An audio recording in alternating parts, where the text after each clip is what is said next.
லூக்கா எழுதின நற்செய்தி வாசகம் 13வது அதிகாரம் 10வது வசனம் முதல். அப்பொழுது 18 வருஷமாய் பலவீனப்படுத்த ஆவியை கொண்ட ஒரு ஸ்திரீ அங்கே இருந்தால், அவர் எவ்வளவும் நிமிரக்கூடாத கூனியாயிருந்தாள். இயேசு அவனை கண்டு தம்மிடத்தில் அழைத்து, ஸ்திரீயே, உன் பலவீனத்தினின்று விடுதலையாக்கப்பட்டாய் என்று சொல்லி அவள் மேல் தமது கைகளை வைத்து உடனே அவள் நிமிர்ந்து தேவனை மகிமைப்படுத்தினார். அல்லேலூயா. Praise the Lord. ஓய்வு நாளிலே ஆண்டவர் போதகம் பண்ணி கொண்டிருந்தார். 18 வருஷமாய் பலவீனப்படுத்தும் ஆவியை கொண்ட ஒரு ஸ்திரீ அங்கே இருந்தால், அவள் நிமிரக்கூடிய எவ்வளவும் நிமிரக்கூடாத கூனியாய் இருந்தாள். அல்லேலூயா. 18 வருஷமா சபைக்கு வந்துட்டு இருக்கிறான். அவ கட்டப்பட்டிருந்தா, பலவீனப்படுத்தும் ஆவியை கொண்டிருந்தாள். இது எப்படி இருக்கு கேட்கறதுக்கு? நம்ம நினைக்கிறோம் சர்ச்சுக்கு போறோம், கிறிஸ்தவன்கிற பேரோடு இருக்கிறோம், நல்ல ஆராதனையில் பங்கெடுக்கிறோம், எல்லா ஆராதனையிலும் பங்கெடுக்கிறோம். ஆனாலும் ஆவியை கொண்டு கட்டப்பட்டு இருந்தால். அல்லேலூயா. ஏசாயா 61வது அதிகாரத்தில் நீங்கள் வாசித்து பார்த்தீங்கன்னா, ஆண்டவர் அபிஷேகம் பண்ணுகிறார். எதற்காக? சிறுமைப்பட்டவருக்கு சுவிசேஷத்தை அறிவிக்கும்படியாக, கட்டுண்டவர்களுக்கு விடுதலை செய்யும்படியாக ஆண்டவர் அபிஷேகம் பண்ணியிருக்கிறார். அப்படிதானே? 61:1 வசனத்தை படிங்க. கர்த்தராகிய தேவனுடைய ஆவியானவர் என் மேல் இருக்கிறார், சிறுமைப்பட்டு ஒடுக்கப்பட்டு இருக்கிறவங்களுக்கு நான் சுவிசேஷத்தை அறிவிக்கணும். என்ன சுவிசேஷம்?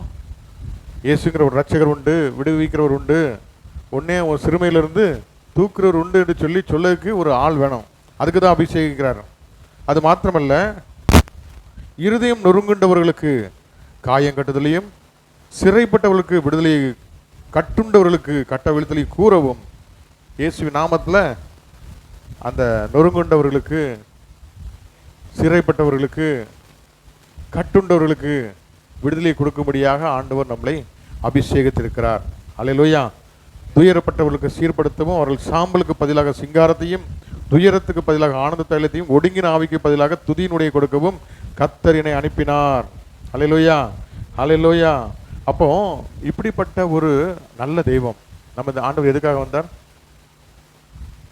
நமக்கு ஆறுதல் படுத்த, நமக்கு அல்லேலூயா ஆசுவாதை கொடுக்கும்படியாக, நம்முடைய சாம்பலுக்கு பதிலாக சிங்காரத்தை கொடுக்கும்படியாக, துயரத்துக்கு பதிலாக ஆனந்த தைலத்தை கொடுக்கும்படியாக, ஒடுங்கி போன ஆவிக்கு பதிலாக துதியின் உடைய கொடுக்கும்படியாக ஆண்டவர் வந்தார்.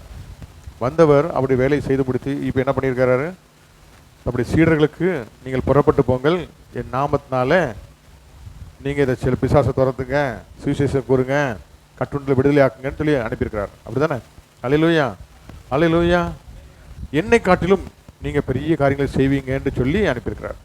இப்போ எனக்காய் பேசிட நாவு வேண்டும், என்னை போல் அலைந்திட கால்கள் வேண்டும், என்னில் அன்பு கூற ஆட்கள் வேண்டும், அதை உன்னிடம் கேட்கிறேன் தர வேண்டும். மந்தையில் சேராடுகளே எங்கிலும் கோடி கோடி உண்டு, சிந்தையில் ஆன்ம பாரம் கொண்டு தேடு அழைக்கிறாரேசு, அவரிடம் பேசு, நடத்திடுவா. சொல்லப்படாத கிராமங்கள் உண்டு, எங்கெல்லாமோ மக்கள் இருக்கிறாங்க. இவங்களுக்கு சொல்லக்கு தான் திருச்சபை அழைக்கிறார். திருச்சபை எப்படி இருக்குது? 18 வருஷம், 20 வருஷம், 40 வருஷம் விசுவாசியாக கட்டப்பட்டு இருக்குது. அல்லேலூயா. கட்டவோடு இருக்குது. அந்த கழுதையை அவுத்துட்டுவான்னு சொல்லி தான் அபிஷேகம் பண்ணியிருக்கிறார்.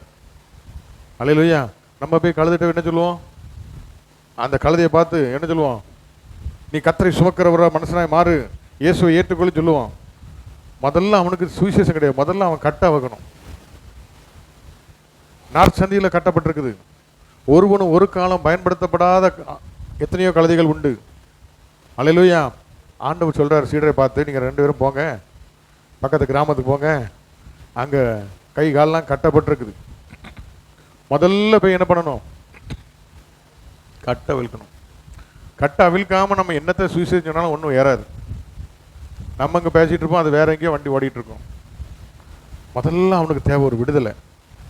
அல்லேலூயா. ஜனங்களை பார்த்துனா அவனுடைய கட்டுகளை அவிழ்த்து விடுங்கள். அல்லேலூயா. கட்டு அவிழ்க்கப்பட்ட பிறகு அவனுக்கு ஆகாரம் கொடுங்க, அவனை ஆக்டிவேட் பண்ணுங்க, ஓட விடுவார். அல்லேலூயா. ஆகவே இந்த நாளில் 18 வருஷமாக கட்டப்பட்டிருக்குது. அவள் யாரு? சபைக்கு செல்கிறவர். ஆவிக்குரிய கட்டுகள் தெரியுமா? பிசாசு கட்டு வேற, உலக மாம்ச கட்டு வேற, ஆவிக்குரிய கட்டு. யார்கிட்டையும் பேச மாட்டாங்க, யார்கிட்டையும் சிரிக்க மாட்டாங்க. ஆண்டவரே வந்தா கூட அப்படிப்பட்ட கட்டுகள் உண்டு. சில ஆட்கள்லாம் எத்தனை பாட்டு படித்து ஒர்ஷிப் பண்ணாலும் அசைவே செய்யாது. அவங்களுக்குன்னு ஒரு என்ன சொல்லுவாங்க, ஒரு அவங்க பாஸ்டர் வந்து சத்தம் போட்டால் தான் அது கட்டப்பட்டிருக்கும். கர்த்தருடைய ஆவியானவர் இருக்கிறாதாங்களும் பார்க்கறது கிடையாது. கூனி குறுகி போய் அப்படி சிரிச்சா கூட ஏதோ பாவமா அப்படின்னு சொல்லிட்டு அப்படி ஒடுங்கி போய் இருக்கிற ஒரு ஆவியை பார்க்கலாம். ஒடுக்கப்பட்ட சூழ்நிலை, அதில் தூசி இருக்கும். ஒவ்வொரு நாளும் நான் சுத்திகரிக்கப்படணும், ஒவ்வொரு நாளும் நான் கழுவப்படணும். இந்த உலகத்தில் பரிசுத்தமாக நடக்கிறதுக்கு கர்த்தருடைய கிருபை வேணும். ஒவ்வொரு நாளும் அவர் ரத்தத்தினால நான் கழுவப்படணும். இந்த உலகத்தில் உபத்திரம் உண்டு, பாடுகள் உண்டு, சோதனைகள் உண்டு, பிரச்சனைகள் உண்டு.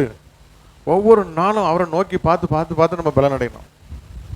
நம்ம எவ்வளோதான் அன்பாக பேசி சமாதானமாக இருந்தால் கூட வலுக்கட்டாயமாக நம்மளை வம்புகளுத்து விசனப்படுத்துகிற அல்லேலூயா சில வார்த்தைகள்னாலே நம்மளை காயப்படுத்துறது உண்டு. நம்மளை கலங்கடிக்குன்னே வரும். எதிர்காலத்தை குறித்து நம்ம பயப்பட்டாலும் அவங்க பதறதை பார்த்தா நமக்கும் பயம் வந்துடும். அல்லேலூயா. அவிசுவாசம் கட்டப்பட்டிருக்குது. எதை பார்த்தாலும் பயம். திடீர்னு மறித்து போயிடுவாங்களோ, திடீர்னு அப்படி ஆயிருமோ இப்படி ஆயிருமோ. இதை யார் பார்த்து கவலைப்படுவா? அஞ்ஞானிகள். அல்லேலூயா. ஒவ்வொரு நாளும் பாடு உண்டு, ஒவ்வொரு நாளும் பிரச்சனை உண்டு. ஆனால் கவலைப்பட்டு கலங்கிறதுனால ஒரு மலத்தை கூட்ட முடியுமா? அவள் மேல் தமது கைகளை வைத்தார், உடனே அவள் நிமிர்ந்து தேவனை மகிமைப்படுத்தினார். அல்லேலூயா. முதலாவது காண்கிறார், ரெண்டாவது என்ன பண்றார்? அழைக்கிறார். ஆல்டர் கால்.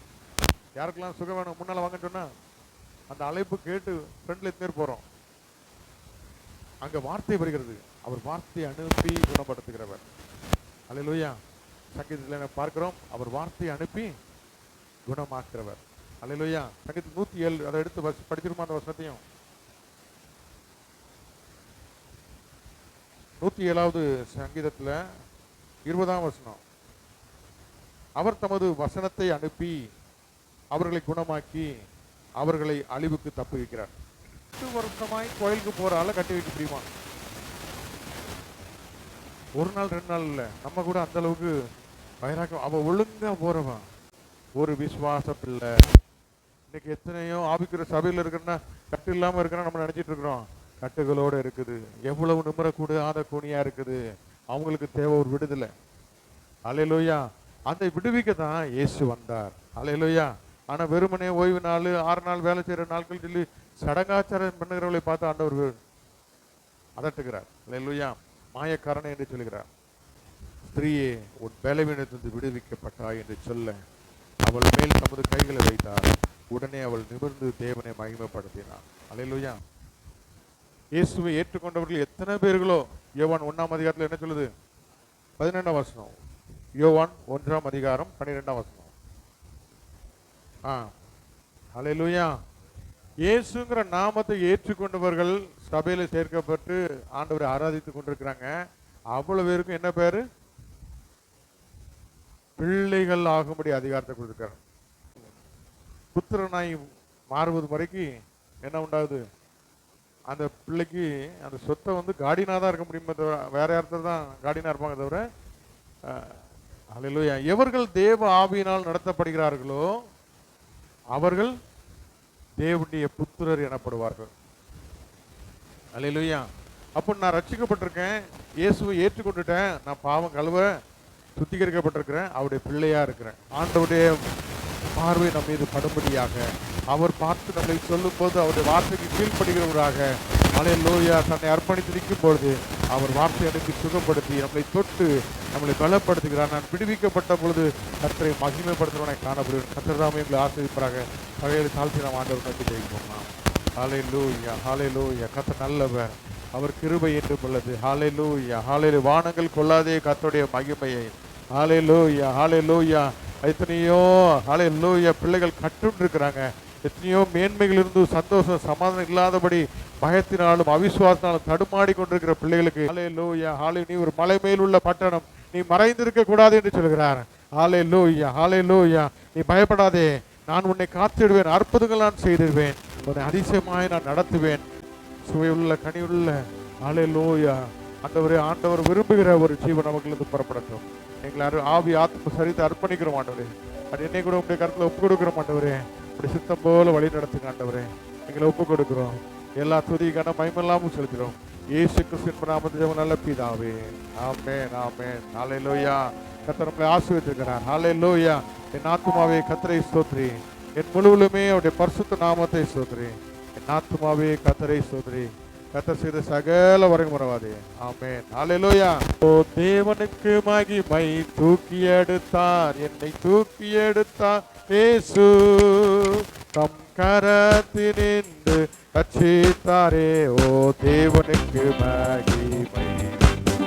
இயேசுவை நேசிக்கிறேன், என்றென்றும் நேசிக்கிறேன்.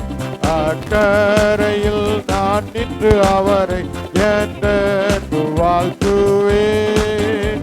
அக்கரையில் நான் நின்று அவரை என்றென்று வாழ்த்துவேன். ஓ தேவனுக்கு மகிமை, தூக்கி எடுத்தார் என்னை, தூக்கி எடுத்தார் இயேசு, நம் கரத்திலே ரட்சித்தாரே. ஓ தேவனுக்கு மகிமை. ஹல்லேலூயா, ஹல்லேலூயா. கர்த்தர் நம்மை ஆசீர்வதிக்கிறார். தம் கரத்தை நீட்டி நம்மை ரட்சித்திருக்கிறார். ஹல்லேலூயா. ஒரு வாழ்த்துக்கள் சொல்லிக்கொள்ளுங்க. ஆமென்.